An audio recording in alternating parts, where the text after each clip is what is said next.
We're gabbing. We're gabbing. We're gabbing. We're gabbing. We're gabbing. We're gabbing.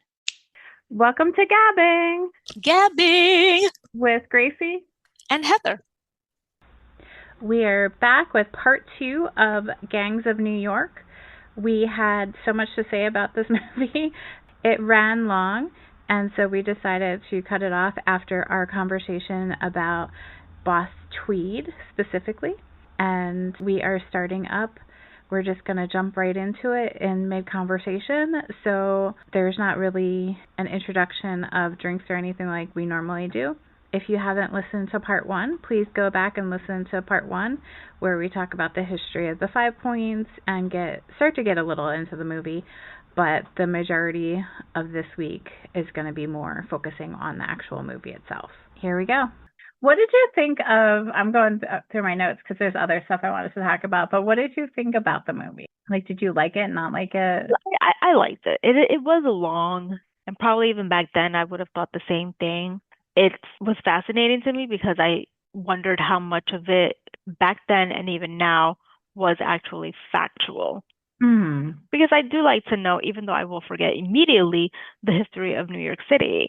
New York City is like, it's so one much. One of the older cities in the country. So there's a lot of history to it.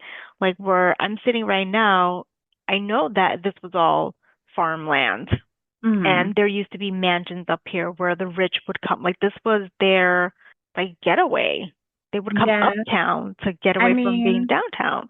To put it in relation to Hamilton, the house uptown that he lived in when he was grieving, that's like, you're way uptown from there even. Yeah. Because that's like, what, the 140s or something like that? Oh, I don't know, but I know that it's close enough. It's like 142nd or something. I don't know. It's in the 140s. And it's not even at the tip of, mind you, back then, the tip of Manhattan, as we know now, isn't even the tip of Manhattan because... Yeah, you're right. Yeah. It was the Bronx. It was the Bronx and Manhattan were connected. Well, they weren't connected fully. There still was part of the river. There was the river, but there was a point where it was something, and they cut it so that the river can continue. And they moved the river. Hudson and the Harlem can become one. I think the river was at 231st or something like that, and then they moved it to 225th. Yeah. We're deep diving into New York. We're deep diving into New York, and that's why you kind of don't want to move to any of these buildings that are at the edge because it's probably marshland, and you don't want to be on marshland, but I'm not 100% sure about that. So, yeah. Well, it really brings up a good point of, I don't know what year they filled in the 231st, but I wonder if they ran into any of the same structural issues that they ended up having. Maybe they learned their lessons when they filled in the 5 points for when they ended up filling in 231st. I would think so, but I also think that this is going to make me deep dive again. The land, the school where I used to work, it gets flooded sometimes when it rains a lot and stuff. I was down there. Well, over by the Harlem River Drive. So, and up here on this side, I should say, these two different sides. That's the Harlem River. This is the Hudson River. The water, when the tide comes up, I'm assuming that that's what it is because I really haven't paid attention if it's when it rains a lot or not. But there's a part of Inwood Hill Park that is flooded. Yeah. So I'm like, what's going on here? And that's where the river should have been connected to, not the river, Manhattan should have been connected to the Bronx, if I'm not mistaken. So the water wants to go where it wants to go for a reason. Exactly, because they're reclaiming its land. Yeah. Oh, I found in my notes some things that I wanted to touch on. We touched on it for a second earlier, but you mentioned Hellcat Maggie. And so that character in this movie is portraying a legendary gang member for the Dead Rabbits who was known to file her teeth down to points and then also wear brass knuckles to fight. So she seems like she might be a real person, or who would do that to their teeth? A real person that turned into a legend. Who would do that? I know, right? Especially back then, they didn't have good teeth. No, what is it? Proper hygiene. Yeah, and they didn't have like well, I guess they would have had like morphine and Like stuff. what did her mother say? I don't know that somebody named Hellcat Maggie had a mother. Oh my Who knows? God. But yeah, that would be an interesting backstory to learn about. But I completely haven't mentioned Priest and who Priest is based off of. Talk to me. And that was a true beef, but the movie got it all wrong. So Priest, who's the leader of the Dead Rabbits, in real life, so the real gang was active in starting in the 1830s and went on until like the 1850s or 60s, depending on the source. So the movie was wrong with that because the movie makes it sound like the Dead Rabbits got killed and then Yeah. Amsterdam brought them back. So that wasn't the case because Priest didn't get killed in real life. Oh, So Priest Priest seems to Amsterdam? be. They never mentioned his kid, I don't think. It's probably So just a Priest seems to be based off of the leader, one of the co-founders of the Dead Rabbits, who is John Morrissey, and the other gang member, like co-founder, was Shag Allen. So I'm wondering if like that character is supposed to be based off of the real Shag as well. It started off with like their gang was the Mulberry Boys. Or no, wait, I'm sorry. Their gang was the Dead Rabbits, but the police called them the Mulberry Boys because that's the street that they worked off of. And like I said before, it's like contentious on whether they were part of the Roach Guard or if they were like a separate gang. But originally, Morrissey and Allen were part of the Roach Guard, so they either like formed a subset or they broke off completely. They were the rivals, like the big rivalry was between them and the Bowery Boys, and it culminated in the Dead Rabbits riot in 1857, where the two gangs fought, and the Giraffe riot. So that was 1857. The Giraffe riots that were featured in the movie did not happen until 1863, which makes sense because 1857, when the gang riot happens, the Civil War hadn't started yet, and the Giraffe riots were about the Civil War. Right. So hold on, I gotta find my notes on Morrissey. Okay, so Morrissey and Poole were super rivals, but what's funny about it is that their gangs were rivals, but their personal rivalry doesn't seem to stem from the gangs. It seems to stem from boxing, because a lot of these people have boxing in common.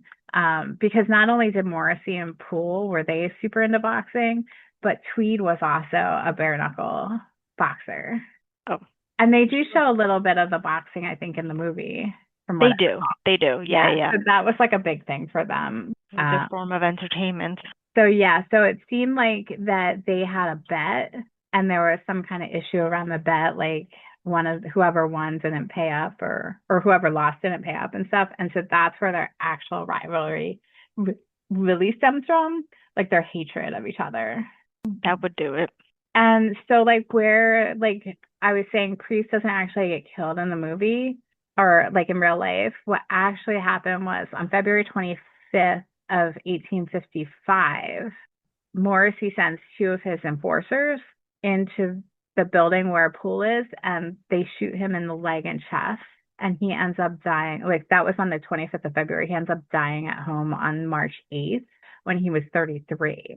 So like the character in the movie, the butcher, is 47, but the real life person actually died in 33. And also in the movie, the butcher does not have a son, and his the butcher or Priest? The butcher. But in real life, the butcher did have a son. Oh. Yeah.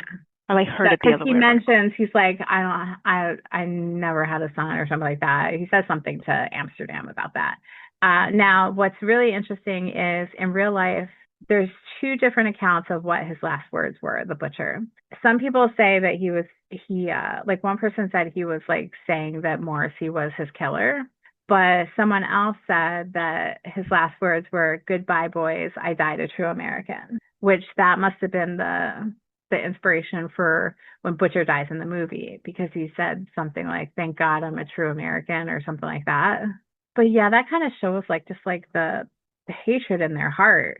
Yeah. Where it's like that's what your last words are gonna be. Yeah. I can't understand that. I can't live with that kind of hate.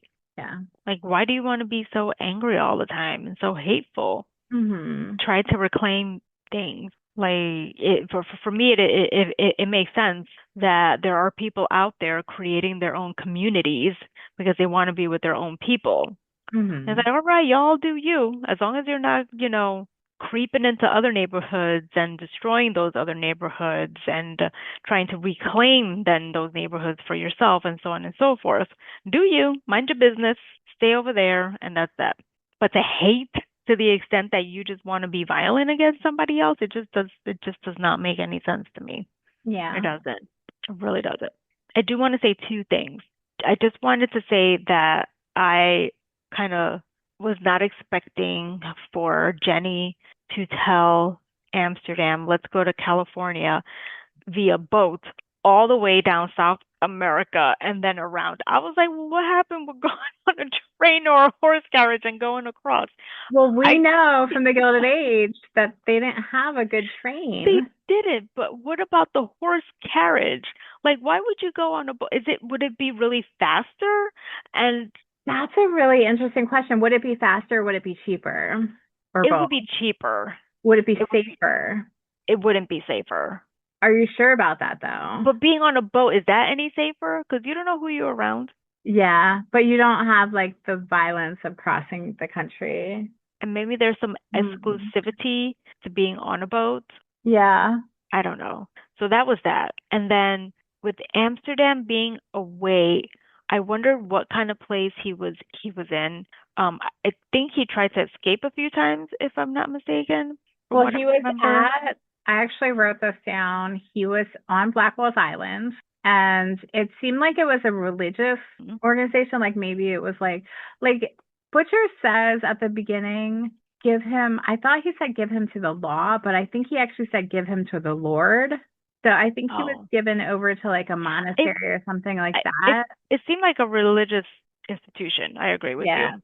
Because he had the Like, Bible and he throws the Bible in the water, but it was yes, Hellgate House of Reform was the name of it. it's telling And me he my was internet is unstable. Lord. there for 16 hours. I mean, that's 16 years. Oh, that was it. Okay. He was there for I 16 just years. I just felt like he came out of there knowing so much. I felt like he would have been sheltered, but Yeah, that's true. he seemed to just know. And I was like, okay, this is a writing mistake here. I feel like maybe they shouldn't have sent him to a reform school or whatever, and maybe to an orphanage of sorts, because he just seemed to be too with it for me to believe certain things. So, Yeah, it would have been interesting to know what happened in those 16 years. And I guess yeah. he would have, I wonder, would he like, do you think he was like 21 when he got out? You would think that he wouldn't Um, have been there for that long. I That is a very good point because we don't know how old he is when he's a kid. Yeah, but we do know it was 16 years because I think it says Yes, 16 years yes, later and yes, it's it like did. suddenly in Because they gave us the date 1862. of when his father, the year when his father passed away, and then it said 16 years later. So it was like 18, I don't know, 63, I think you said. Yeah, well, yes, it had to be 1862, 1863 because then we get the draft riots. the draft riots, yeah. So I just I found at certain times I can't pinpoint, and I just saw a scene, but I already forgot how like with it he was. I'm like, how you with it? You just well maybe that scene sometime had already passed by, but stuff at the beginning, how do you It with might it? have been that he was just that aware as a child of what the situation was because we do see him as being a very like quiet, observant child at the beginning of the Hmm. movie. So Yeah. maybe he just has taken in so much information that he remembers what it's like. So maybe it's part that part like his interactions with other kids and people coming into the reform school. Maybe maybe even though he was on Blackwell's Island, he wasn't there all the time. I don't know. Yeah, But yeah, that's yeah, what, and I'm not gonna fool myself into thinking that it's the same situation as now, where kids are getting like a proper education and people are meant to be mindful of how they're treating children and so on and so forth. So, I mean, it may have still been a bad upbringing, yeah. regardless of it being a religious institution.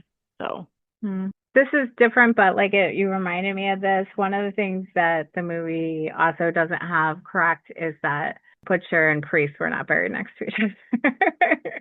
Oh, I'm They sure were buried in two different, so dramatic. Like, was Priest was in a Catholic cemetery. Butcher was in a Protestant cemetery. They weren't anywhere near each other. completely unbelievable. The only way that the only reason maybe that they were next to each other is because Amsterdam did feel something for Butcher, you know? Yeah, that was like an actual, yeah, that's a good point because you do see that he does have, and like the same with the Butcher, like even after he finds out, like if they do very much have a de facto father-son relationship, Yes. and you can see that that's an internal struggle. Yes. One thing that I liked about them being very next to each other was the actual scene and how they showed in the background the transition of New York City's skyline. Mhm. And it was while that was going on, U2's song "Build America by Us" or something. What was the song? No, girl, you got me. 'Cause I don't think I've ever heard it. Hold on. I didn't write it down wrong or right. I can't speak. Oh, and like when Amsterdam gets stabbed by Butcher and he like brands him on the face, there's no scar on the face. There's It no was so scar on the dramatic, face. and then it like just pretty much disappeared. Like you had to like seek it out. You had to be like, oh, there's that delicate little scar. It's U2, The Hands That Built America. So that's the end song of the movie, and I thought that was really cool. It would be to singing that song. But yeah, like the way they made that scar suddenly disappear was I was like, ridiculous. you have got to be. He's supposed to be disfigured. He's still looking good looking. Everybody Yeah. else got scars on their faces, but not Leonardo DiCaprio. God forbid. Yeah, God forbid. God forbid. So I asked you what you thought of this movie. I'm gonna be honest. Talk to me. I hated this fucking movie. You did? I think liked it was situational. for what it was. I think I liked it more the first time I saw it because I felt like this like New York pride. But at that point, I'm like, the internet wasn't like a thing where I would go to see what's factual. So I was like, oh my God, I wonder how much of this is like. I will say I probably would have loved it if I would have watched it when it came out. I Yeah. found like it just felt very dated to me, like with the way that it was filmed. Oh, But well, at the time, it was like, I mean, it's Scorsese. It was probably like amazing at the time. And then also, like, to be honest, with you know how the peri is. I watched it during a freaking oppressive heat wave. And for me to be sitting there in the heat watching this movie where everyone is so sweaty and dirty and like wearing like all this like old fashioned clothing, yes, I was yes. just like so annoyed the entire time. And the length of the movie irritated me. Watching this and watching Gilded Age, I'm just like, how can these women, because we have the most fabric on, right? Because we need it to be covered. How the fuck did they deal with it? But I tell myself, you know what? Climate wasn't the same back then, so maybe it was just a little bit, still unbearable, but a little bit more bearable compared to how it is these days. And it was natural fibers as well. So those breathe differently. So it probably was a lot better, but like, and the sweatiness and stuff like that was probably more like poor hygiene. Yeah. But yeah, like I had such a poor attitude about this movie. But at the same time, everything that was happening, I was like rabbit holing into history and being like, oh my God, let me look this up. Is this accurate? Like, what's happening? Were you doing it while you were watching the movie? I was doing both. I was like taking notes, being like, look this up later. Okay. What did you think about Henry Thomas's character betraying Amsterdam? What's his name? I forgot his name. Oh, Johnny? John. Yeah, there you go.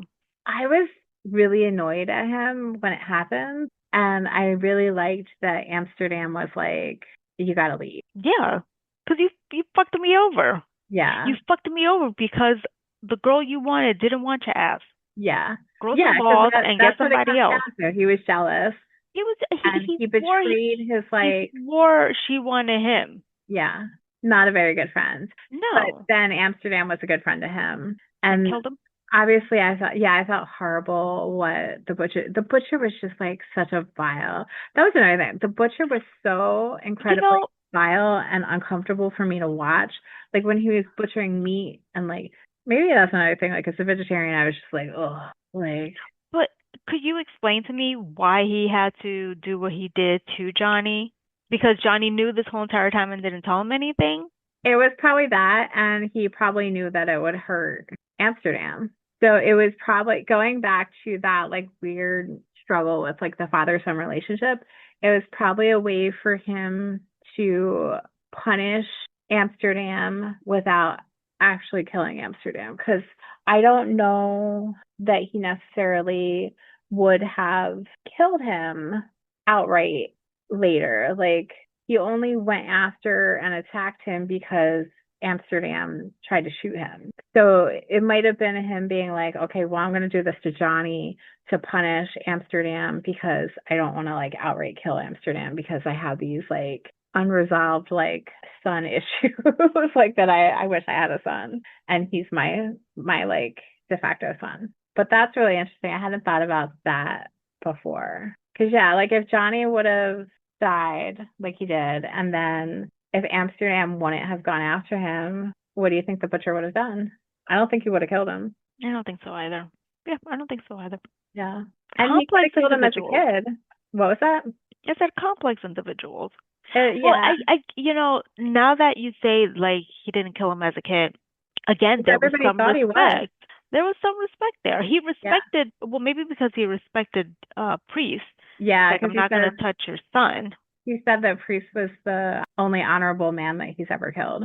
So for him as an Amsterdam come to avenge his father's death, he's probably seeing it like, who the hell do you think you are? I like actually saved your life because I could have killed you that day. Yeah. Stop the bloodline.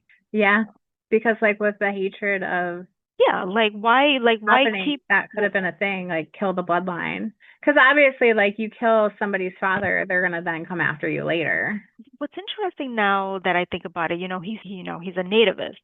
So why not just kill everyone who was there after he got Priest, yeah. Priest is the head of the gang. Boom. Get him down. But what about everybody else? You know what I'm saying? Yeah. Like just get rid of them all. But the logic Like a certain of that situation thinking, that's happening in another country right now, yeah. Yeah. But like the logic of thinking doesn't necessarily, there's not logic without thinking. Their way of thinking to begin with. So it's like, yeah, like that was okay. another thing with when I was looking into it, where it was like, yeah, they were nativists, but they were also like, it was like they're pro-Protestant, anti-Catholic. So it was like, and we saw that a little bit in the movie where we saw some of the dead rabbits moved over to his gang. So it was like, it wasn't necessarily that they were Irish immigrants. It was, in some cases, it was more so that they were Catholic. And like, if those people then moved over and gave their loyalty to the Protestant church, like, were they accepted then into the nativist gang? I don't know if that makes sense. But yeah, No, I understand. it's showing the complication because it's really like, it goes back to, and this is going into like what I was saying before with the famine, the Ireland as a apartheid state where the Protestants were in power, the Catholics were being oppressed, and it moving that thinking moving over to the quote unquote new world where that is being manifest in these gangs in New York, where it was like these English Protestant descendants in New York are now saying, oh, Irish immigrants are bad, not only because they're immigrants, but specifically because they're Catholic and we need to oppress them. Child. It's wild. It is wild. It's like I mentioned before we were recording, mental gymnastics have to happen. Mental gymnastics have to happen. Oh, well, I've been thinking a lot about like people who are racist, who love like Mexican food. Yeah. So it's like, you know what? You need to stop eating that. Because if you don't like no Mexicans, then why you eating Mexican food? Yeah. They probably don't even put two and two together, Yeah. Like a taco. Hello. Get it together, people. Or like they're racist, but they're dating a person of color. Yeah, that's a whole. Or they're racist and their parent is a person of color or something. There's like you're just like, wait, what is happening? I don't know. Yeah, there's a lot of things that don't make sense. So I had a poor attitude with this movie, but I like that it's legitimate. It's legitimate. Yeah. Like not okay. It's It was outdated based off of how it was filmed. Of course, it's bound to happen. But it was over 20 years ago. But yeah, and it was almost 3 hours. A lot Yeah. of it could have been cut. But then Yeah. how realistic would it have been? Like, oh, all of a sudden That's they're like true. attacking each other, you know? Yeah. It could say 1 year later. But historically, I really liked it. They could have cut out Cameron Diaz's character completely, to be But honest. you need the love aspect. I know, I Oh, come know. on, come on. But yeah, but I found this movie to be really valuable historically, even though like they did move a lot of stuff around or like it was not necessarily historically accurate. It really was like fascinating to learn all about like the history around the time period and the gangs of New York and stuff. So, and hey, without the gangs, would we necessarily have had the mob? That's something that's like Yes, that was like a history. Like I didn't. yeah. I had no idea. And I I had no idea. remember like finding like Bugsy Siegel, Meyer Lansky, Lucky Luciano, and all them like very fascinating as a child growing up. I had no idea that they were part of like the 5 Points. Like thinking back about like it makes sense to me now, but I didn't know the context of the 5 Points neighborhood I prior didn't either to because I kept major thinking it was connections. a graffiti area in Brooklyn. So I was like, That's what? hilarious. And I know exactly the place you're talking about, but I just don't remember the name of it. But it probably is 5 Point something. We shall see. So, I'll look it up and yeah. confirm. But yeah, well, listeners, have you watched this movie? If so, what did you think? If you haven't watched it, what did you think of my little history lesson? It Watch was a me great one. was something. Yeah, like I found it old time New York is fascinating. There's so much I think old history. time anywhere is Yeah. fascinating Like I because feel like Europe makes fun of us because they say we don't actually have history, but we have New obviously we have York, it. yeah, I mean New York has It's the history. not. We don't have as long of a history as But we Europe, do, I but we mean, do. even when it was like New Amsterdam in the early 1600s and stuff like that, like there have been Europeans in New York City for a long time. And prior to Europeans being there, there were people here. Like we do have a history. It's just like our history as like the current country is not as Exactly. long as some of the European Exactly. countries. Yes, there were people before Yeah, like I we were here. remember taking in college a pre-colonial literature class, and it was a lot of like back in the 1500s and earlier, like early settlers they're writing, and then indigenous writings and stuff like that. And it was like a really good class. I was really glad I took it because you think of like everything being post-Revolutionary War. There's a whole other world out there that is Yeah, ignored. yeah. And that's just me saying that very nicely. Yeah. But let us know. Hit us up on Instagram. Our handle is at GABbin Podcast, or you can send us an email. Our email address is gabbinpodcast@gmail.com. And thanks for listening to GABbin. Go check us out on Instagram, like and follow us. Check out our other episodes. We are on all the major platforms where you can find your podcast. Feel free to buy us a coffee. Please do. We need it. Talk to you next week. Thanks for listening to GABbin. GABbin. We're GABbin. We're GABbin. We're GABbin. We're GABbin.